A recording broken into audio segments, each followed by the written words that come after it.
Hello and welcome to my A-level coursework project test plan. To start, I'll be completing the player tests, the necessary player tests, and I'll be doing it chronologically in order of the test plan. So to start, we have camera follow, which is test number 1. As you can see, when I move around, the player is in the center of my screen. And of course, that ties in with test number 1.1, which is the player has movement in every direction. And that also ties in quite nicely with test number 1.2, where, as you can see, for every direction that I'm facing or for the movement that I am making, every single movement has a respective player animation, as well as player attack, and there is a player death animation, which I'll be showing when the player dies.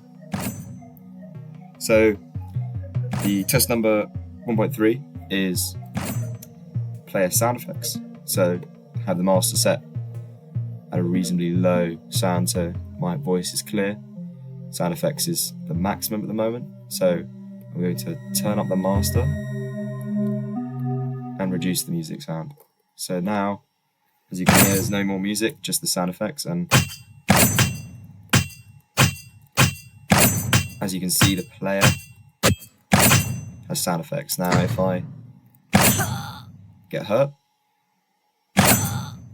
the player will also make sound effects. There's also a player death sound effect, which I'll be showing just in a second here.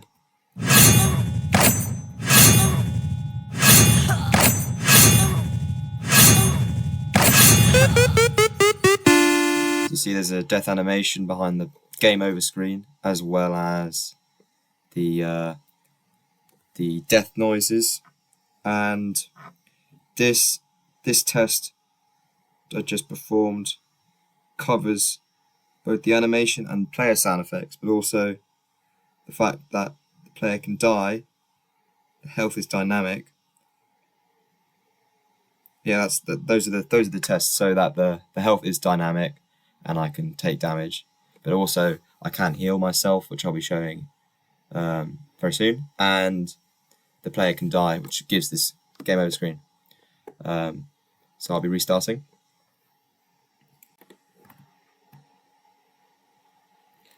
Okay, so the next test plan is test number 1.4.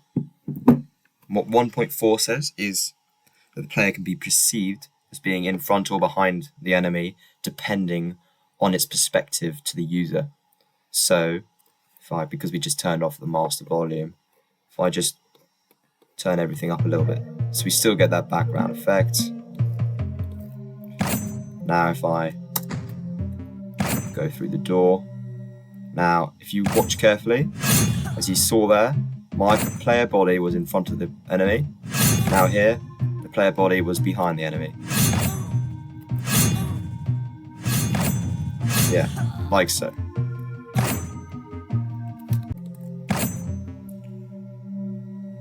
Okay, so now I'm proving test number 1.5, which is that the player can break boxes.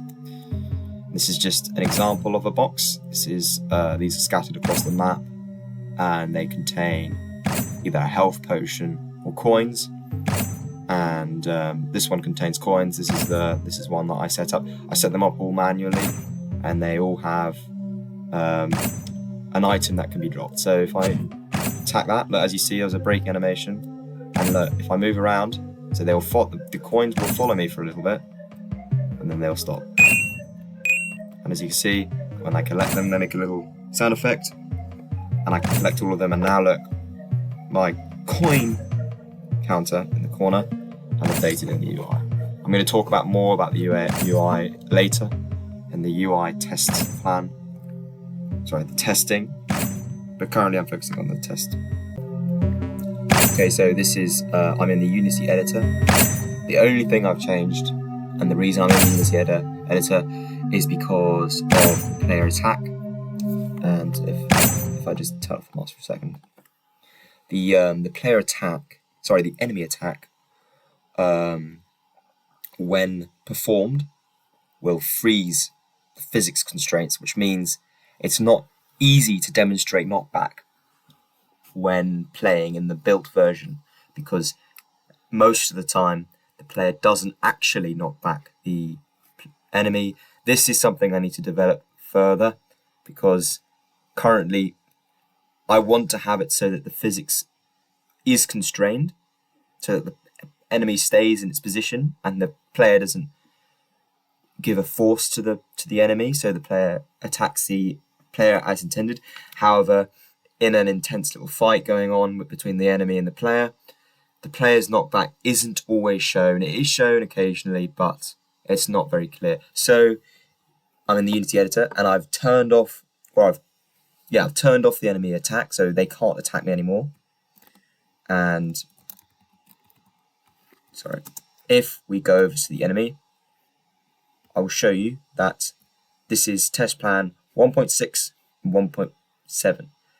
1.6 says I can attack the player in any direction. So as you can see, I can attack the player in any direction, and that also shows that I can attack the player with knockback. So if I do that, look, as you see, the enemy moves away from me. Equally, the spikes will do the same thing and move away. I have already shown this, but I'll be demonstrating it again for so that everything's in sequence, and I'll be showing that the player can die and that the player's health is dynamic. So I'll be collecting this health potion here. Of course, this has a sound effect. Now I'm going to first take some damage from spikes. Now I'm taking a little bit of damage up here, as you can see. If I press 1, my health increases and there's a sound effect. Now the enemy attacks me.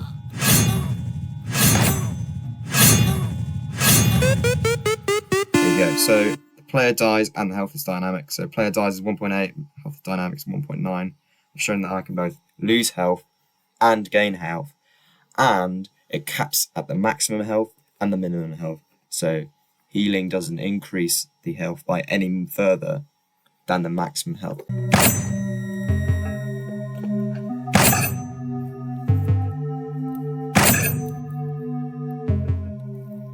Okay, and just to mention,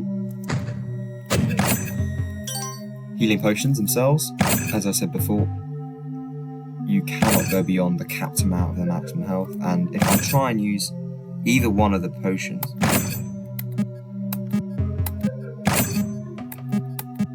I get error sound. So I'm going to make that clearer. I'm not sure that's very clear. Right.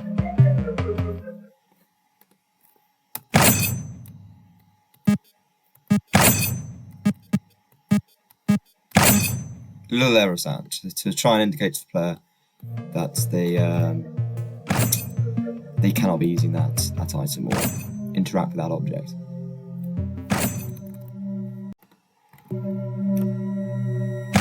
Okay, so this is, you may not tell, but this is actually the Unity editor. I have gotten rid of all the enemies so I can demonstrate this test a little bit clearer, and I'm going to just turn off music here. Actually, I'm just going to keep the master done. Turn off the music. And this is test number 1.10. The player can increase their maximum health. So if I open, if I get a key, I need that key for. I need a key for that chest here. So if I then open this chest here, there we go. Open that chest. We used the key. The heart tried to follow me. I didn't get very far, but as you can see, on collecting this heart, I went from 5 health points, or 5 hearts, sorry, to 6 hearts. Again, each heart is worth 100 health points, where it could be split into quarters, as you have seen previously. Okay, so this is Chess Plan 1.11. What this is, you won't be able to see it at the moment, well, not technically, but as you can tell, the beyond the walls you can't see anything, and you might think there's nothing beyond them. If I open this door, the well, I'll call it the field of view and the fog of war. Fog of war is revealed using the player's field of view. So as you can see, we have this arc. And as you can tell, these are the edges of the obstacles. So the ray casts shoot beyond that. And as you can see, as I explore, you might not be able to tell this, but this shades slightly darker. So as this becomes out of my field of view, this area is dark. This I can see. This I can see. All this I can see. This is dark. Let me just update my coins here. Right, so this is test number 1.12. I'll be testing the player can upgrade their damage, speed, and knockback. So as you can see, we've got an abundance of coins because I just this is the Unity editor. So I go to the NPC. Of course, I'm going to talk more about the NPC, what that is, and I'm going to talk more about the UI and the management later to do with all this. But for now, we're talking about the player's skills. If I interact with him and use the coins, as you can see, this increases.